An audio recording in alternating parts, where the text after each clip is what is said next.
I've started some paintings with models where I'm not sure if I like the lighting, like photographs. I'm like, I don't know about this lighting. I don't know if it's going to work for me. And every time it doesn't work. So I have to be like really sure about the lighting.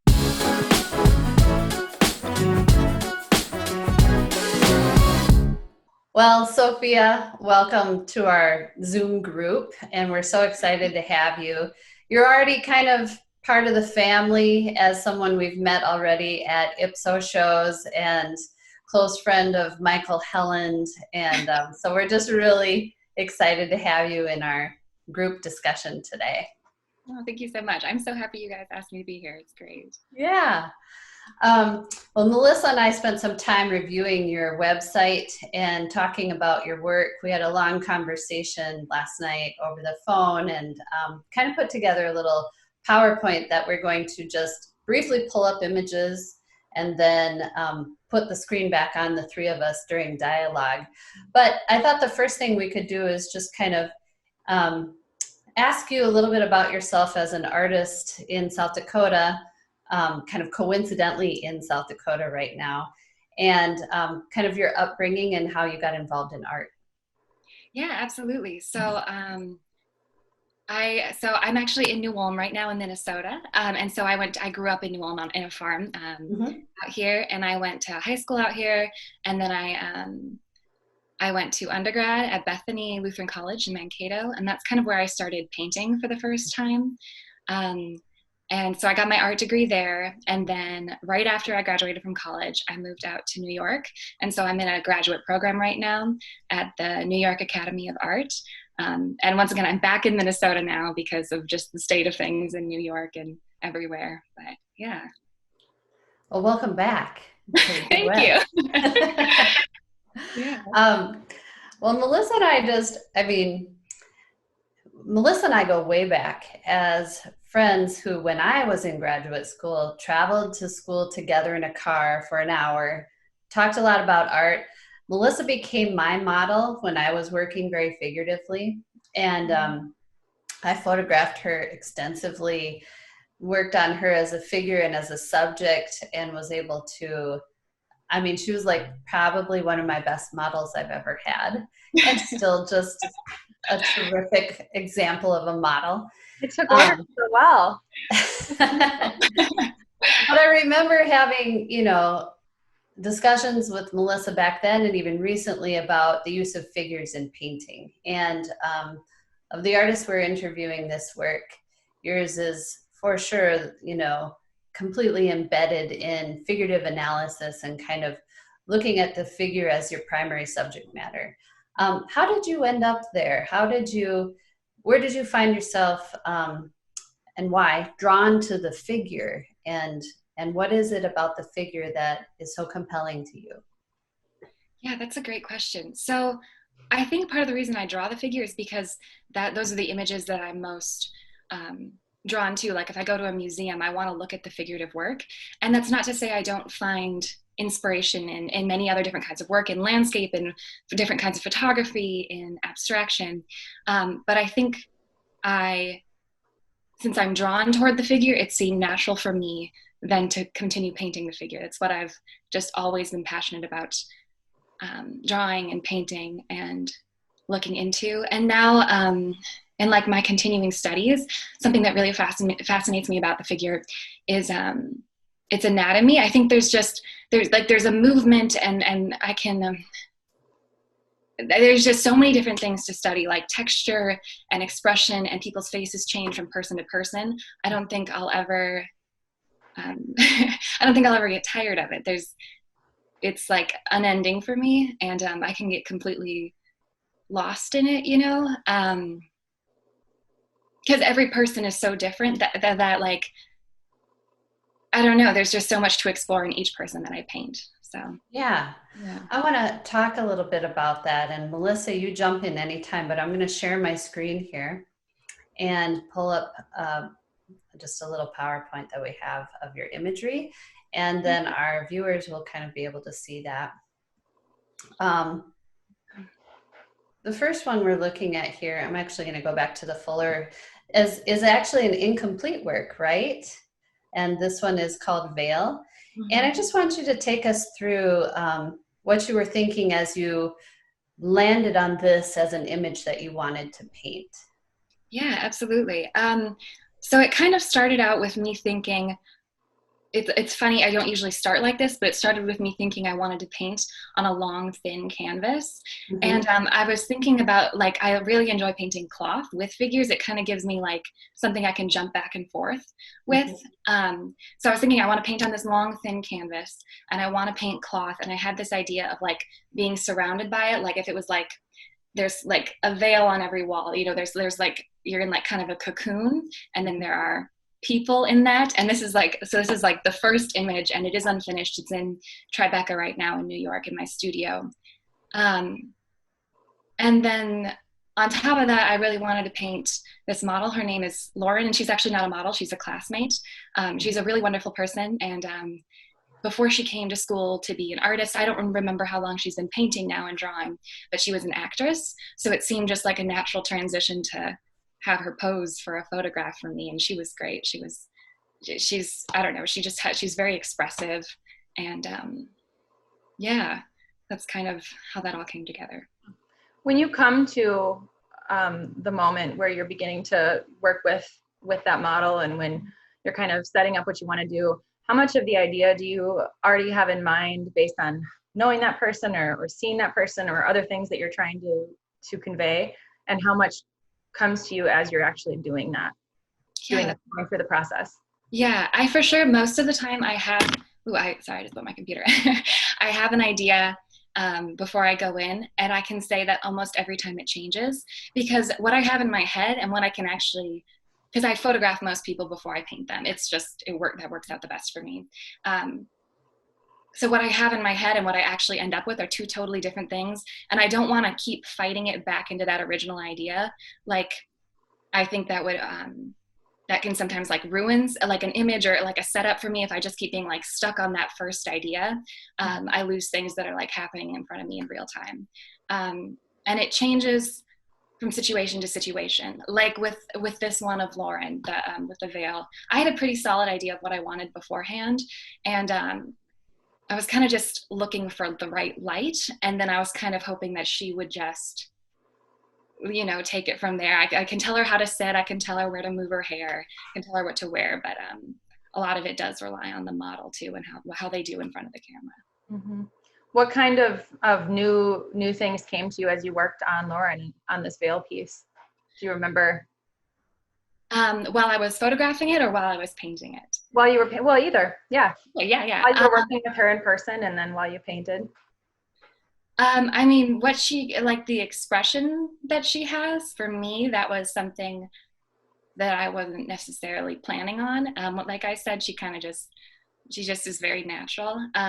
So like her expression in the painting, that kind of like just happened, and I really liked it because I just think it's really engaging, and that's all her. And when I was painting it, there was like stuff in the background, and there was like a background, things I could add in or like take away. And in the end, I just decided that I just wanted her, and then the veil, and then like a pretty plain background. And the image that you see, so the veil is the thing that I've worked on the least. And so there's like wrinkles and layers of it and stuff. And I barely touched that before I left. So, yeah. One thing that I have noticed is that there, in the grouping of work that is on your website, which is, you know, the depth of which I can look at and analyze your work right now. But first of all, your subjects are females. And second, there's an intimacy with them, which is that they're close to you, but there is also moments of sleep or rest, which implies a certain amount of, you know, you can kind of view it as like the painter is completely detached from the situation, but there's some familiarity in how you approach the subject that makes me feel like your presence is there. And when you're looking at someone asleep, or you're looking at someone in a veil, kind of looking out the window, almost lost in a moment, there's a kind of intimacy in that you're being invited into a relatively kind of quiet, private moment.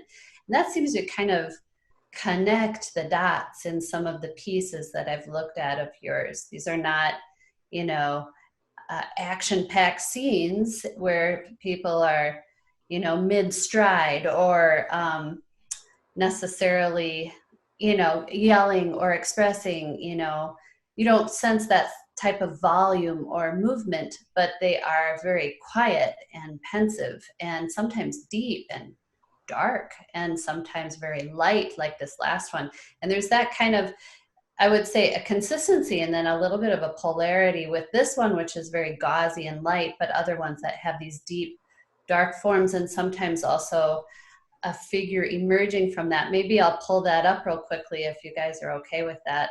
Melissa wanted to talk about another piece. We're going to skip over to it if I can.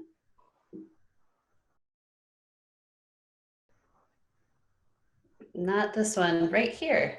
Melissa was kind of intrigued by this particular piece where we have two figures and a deep dark shadow and a kind of interesting angular gesture to the hand in the figure in the background. There's a separation of almost like ways of being, ways of existing, or mentalities, or even like states that exist in this one piece. So maybe you can kind of explain to us, like, you know, these things that I'm talking about are kind of women, solitary moments, or sometimes intimate moments, quiet moments.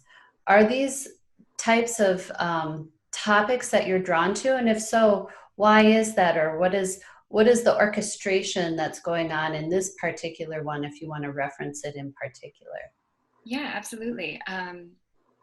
So I think me painting women was kind of a natural thing for me. It's once again like me painting figures. I was just drawn to that, and at first I didn't really know why. And I've talked about it a little bit with different people, and I think what I'm going to say now, and this maybe will change, is I think I paint women because that's the best. A lot of the work that I'm doing is like based on like what I'm thinking, and I find that that's the best way to show what I'm thinking is through other women. It doesn't necessarily have to be me, but that's how I relate the two, like my thoughts with the model, because I don't want to just paint myself always. Is that I use women. So yeah. Also, there is like a kind of intimacy among women that I really respect, let's say. I grew up, so I have three sisters and we're very close with our mother. And I think that just kind of naturally influenced me as well. And it's also like how I view myself. And then I try and then I think I see like myself and other women. And there's also like a natural comparison of myself with other women, whether it's negative or positive, like right or wrong, it's just there. So I think that's why I paint women, maybe. And then sleep. So I have done portraits in the past, because not everything that's on my website is what I've done. There's like a lot of stuff in between that I will never show anybody. But I have done portraits where people are looking at you directly, and I think it becomes very much about that person. The minute you have like someone looking at you, it's between you and that person, and I think that's a really powerful thing. So if I'm going to use that, I want to use that on purpose, and I don't want to use that a lot of the times. I want it to be about intimacy. I want it to be something you feel like you're a part of, but you're also just kind of observing, because these are different things. This is hard to put into words. They're just like different things I'm thinking about. And sleep is just something that came to me naturally, because I like to think about like people being aware or unaware, if they're being painted or watched or photographed. So could you show that image, the three sleeping women, Liz? You bet. This one I'm really curious about, because the first time I saw it, I think my first reaction was that it seemed so accepting, like of different ages of life and like of each other, and like vulnerability between families. And like maybe some sort of comparison too between your body as you age or other people that you're around. Those things came to me first. And then the last time that I saw it, I thought, I wonder if that's the same woman growing older. I just was curious about this, and I wondered if you could tell us some of the things that went into coming up with this idea. Yeah, absolutely. So it's actually based on another painting, and I want to give that painting credit. It's a painting called Sleep by Vincent Desiderio, and I like loved that painting, and I was like, I want to paint people like I liked, because he took a photo of them from above, but it's way different than this piece, but it's definitely inspired by that piece. And I was like, oh, I like how he set this up. I'm totally inspired by that. I'm going to do something similar. How can I do that, but still do things that are still important to me? Like, it's still my idea. And so that's kind of how it started. And if it's the same woman, so it's my sister, my mom, and my grandma. And I actually did take a photo of them standing above them in a bed.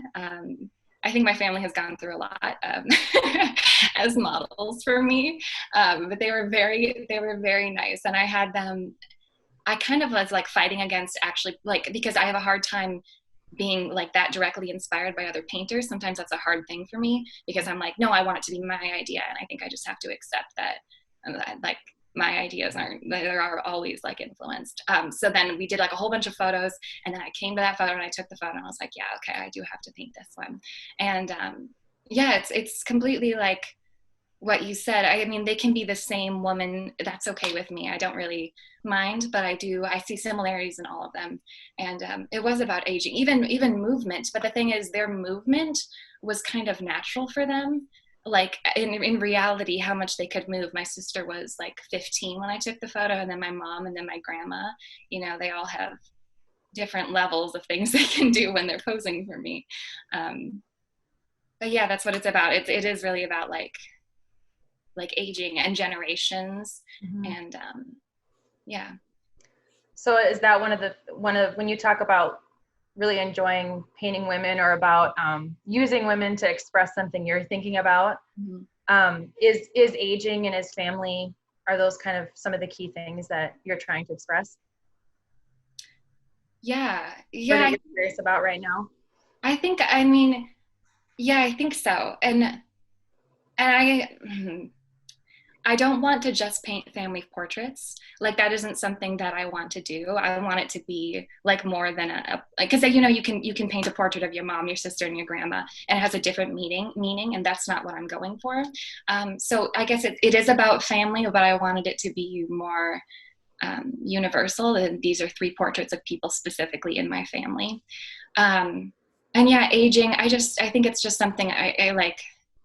When you live closely with people, you just think about it, like, mm-hmm. When you're living with your grandma or your mom, or even like your younger sister, you think about aging, I think, naturally. So, yeah. When an artist paints their family, it's different than, I personally feel like it's different than your glimpse into most other relationships in their life, because you sense the history of the time, the history of experience with those people embedded in the imagery. And before I knew that this was your family, in my head, I was like, there's a sister here. This is a sister. This is family. This might be a mother. But it was the, already embedded in your image is this kind of sense of familiarity and observation that becomes like much more poignant and probably much more beautiful when it is backed by years and years of observing, years and years of experience of that person. It's not to say that, a new acquaintance like the woman you're painting in Vale doesn't have that, but that it's more like a magic that comes out, I think, when you are ultra familiar with your model. And painting them as they are, instead of converting them into a narrative you want them to be, mm-hmm. and allowing that to be the image. And that's just something that I was kind of thinking about and observing in your work as I was looking through it. This sense of true familiarity in some of the pieces, the sleeping one in particular. The darker figure that we looked at a little earlier, was there a mood or a bit of a story that you felt existed in that image as it came into being? And can you describe what that is? Yeah, absolutely. Yeah, sorry, I didn't talk about that one yet. That's okay.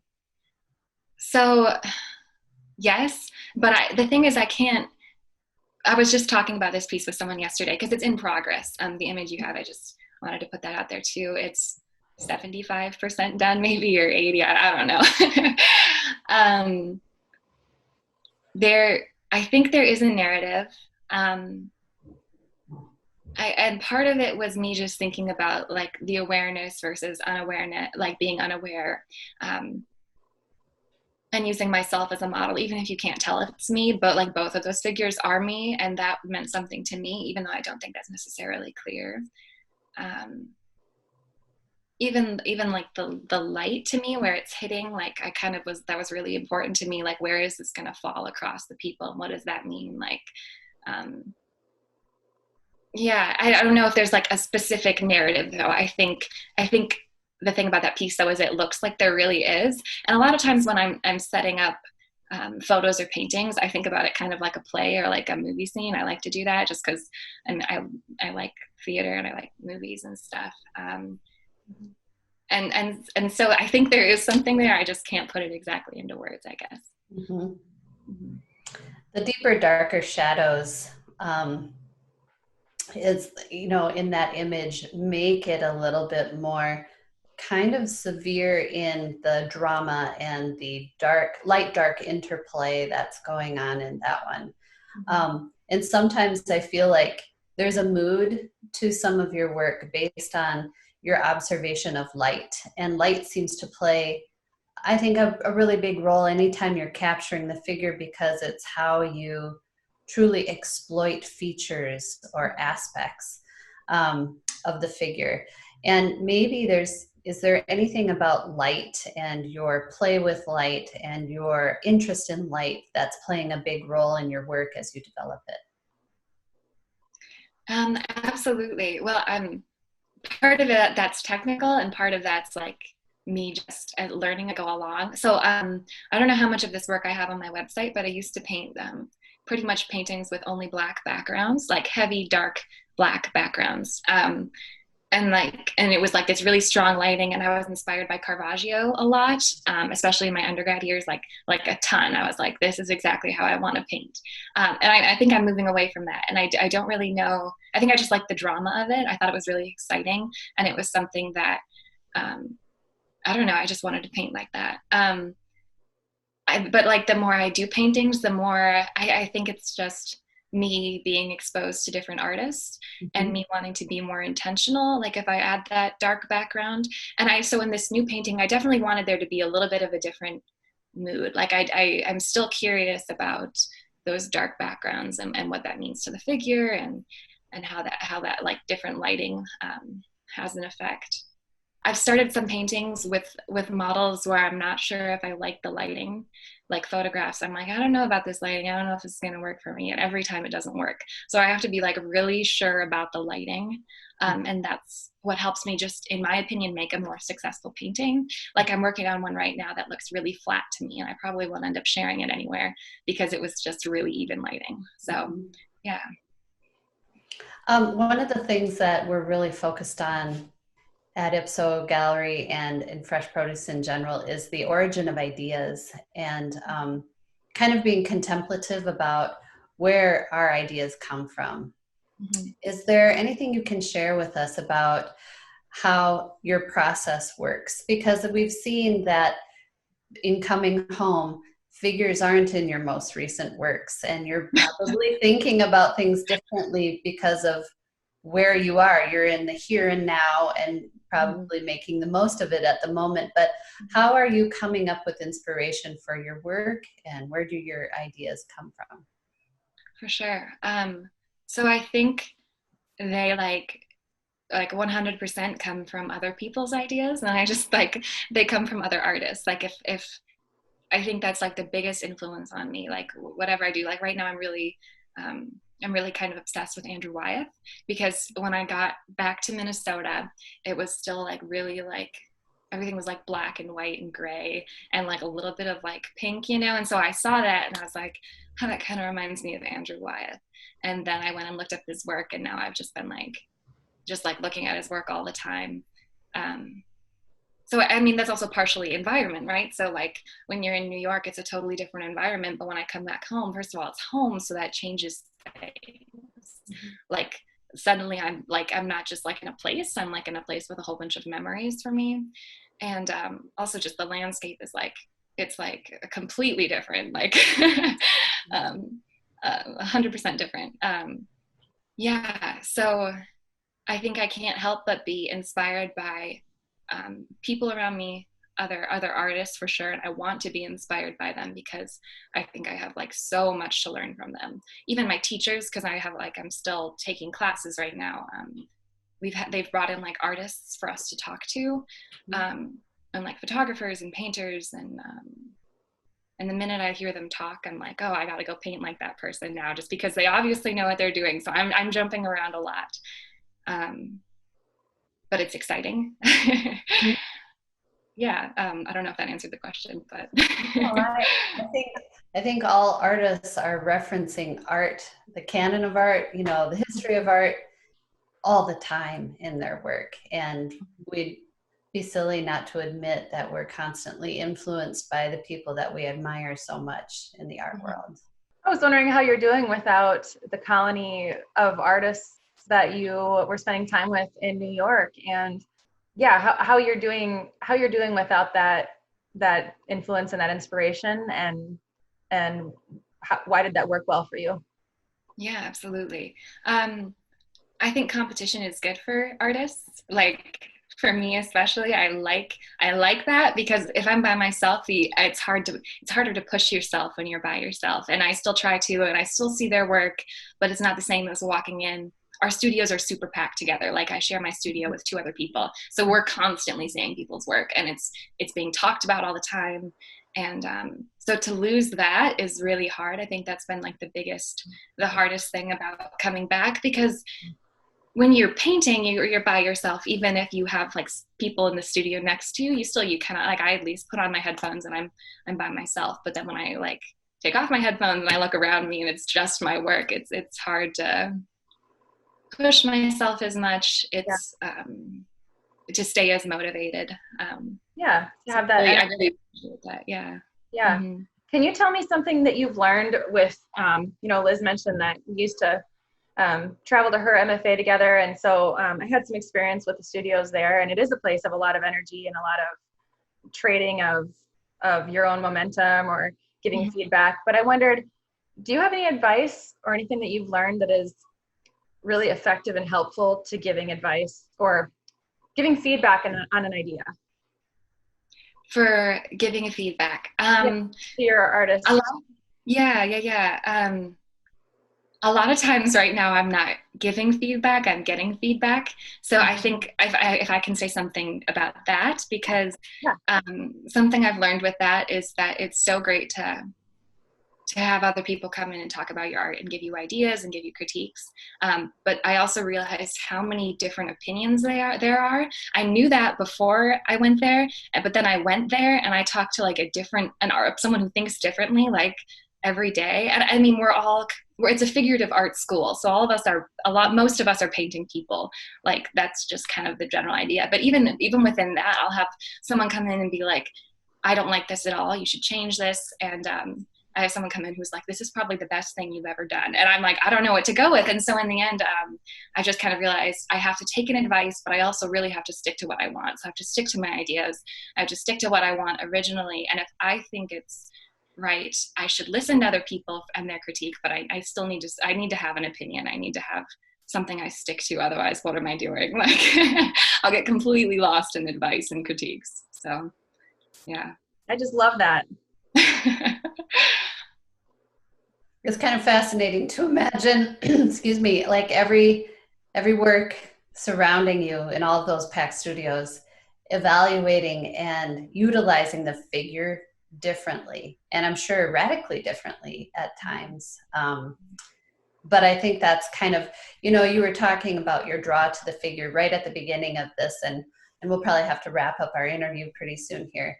But one of the things that you mentioned is the endless possibilities of the figure, that it's kind of endlessly perplexing to you. And truly, like, one of the most difficult subject matters you could choose to render as a painting, as a painter or a painting, but then also so compelling and so deep in our ability to connect with it on a personal level, on an existence level, as it kind of pertains to all human experience.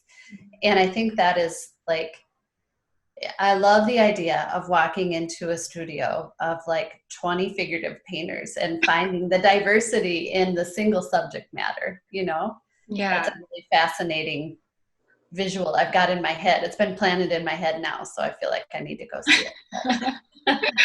Yes, it is. It's super exciting. And yeah, the different ways you can paint a figure, it like other people's imaginations kind of blow my mind. Like the way people see things, I'm just like, I would never have thought of that. I like never would have thought of that. So it's exciting for sure. Yeah. I was going to say, should we end on another figure that you're exploring lately? Yeah, sure. Do you want me to share my screen? Yeah. Okay.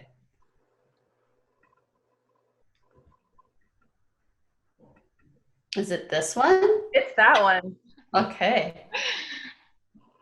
Yeah. Do you want me to talk about why I... Yeah, I mean, is this part of your Wyeth fascination, or is this not consistent with that? I definitely think, I mean, to an extent, but it was more so at my school, there's an animal painting class where they bring in live animals. Yeah. And to me, that was such like a funny thing, because I'm like, there are more animals than people around me in Minnesota at all times. Like you can just like drive anywhere, and in South Dakota too. You can find like a cow or chickens or anything. So when I came back here, I was like, it's so exciting for other people to paint animals that I'm sure this whole time I just haven't been taking advantage of it. So I went and I did some chicken sketches in oil. So it was fun. I still think I'm probably going to keep painting people, but I think there's a lot to learn in animals too. And I'm on the farm, so I might as well take advantage of it.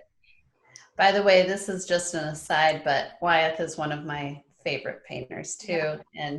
And your first piece we looked at, Vale, I thought, oh my gosh, how influenced is she by Wyeth? And that might have been pre-Wyeth, that might have been pre-fascination with Wyeth, but I saw in the strands of the hair, and thinking about the Helga series and stuff, I saw it in that painting. So that's really interesting to me that you brought it up.